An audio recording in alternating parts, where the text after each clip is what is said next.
I'm still pinching myself over that one. You know, it's good to be last. It would have been wonderful to be first. And if I had to hold up, you know, a few people or a few missions that really stick out in my mind, you know, for the space shuttle, gosh, STS-1 was just incredible. You know, to know here's this vehicle we've never really test flown in the vertical position before with its rocket engines, and we're not going to do it. We're going to put 2 people on it, and we're going to send it into space.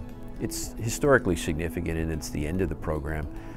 But we've learned a lot of lessons throughout the 30 years that we've flown it, and the space shuttle is a much safer vehicle now, and we don't take those dramatic risks like we did with STS-1. So, like I said, historically significant because it's the last, but I don't consider it to be, you know, the dramatic moment from a personal achievement standpoint or, you know, any technical achievement like STS-1 really was. Well, I don't think there was really a moment. I mean, I like a lot of people my age, you know, I watched the men walk on the moon when I was just a youngster, you know, 8, 9, 10 years old. And I remember being enthralled by it. I would draw little pictures of the rocket, and it was amazing to me. Now, I don't think my interest necessarily stayed at that level, but as I reached high school, I realized that I'd like to fly, and the Navy always intrigued me. So I went into the Navy, learned to fly, became a carrier pilot, and then learned that a lot of the early astronauts were Navy and Air Force test pilots, tried to go to test pilot school, and things just started to flow in a direction that the next natural step was to apply to be an astronaut. Well, there was a theme to the 126 mission. You know, of course, we had, in the MPLM, we had living stations, sleep stations.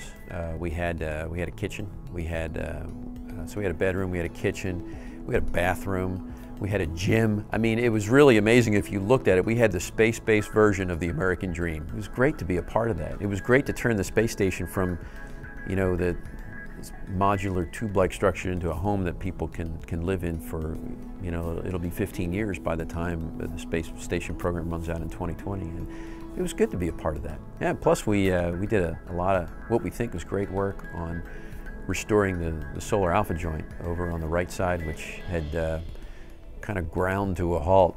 We got that thing up and running, so it was very rewarding after that flight. It was kind of one of those gee whiz moments in spaceflight, I kind of call them now, but you know, of course I hadn't been in space at the time, and I thought to myself, wow, I'm really here flying the shuttle simulator. I mean, it was just a wild moment for me as a pilot. You know, pilots always aspire to fly the newest, greatest thing out there, and it was my first chance to fly a real shuttle approach. I was just in heaven. It was spectacular. Yeah, so I remember it well.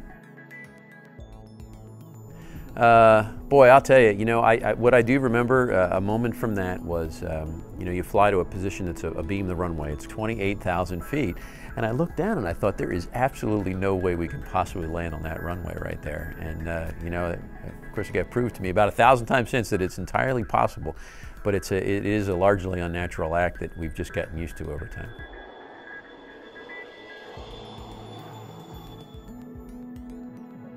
For me, it was always something that was impossible. You know, you just didn't even ask to do something like that because, you know, guys like you don't do things like this.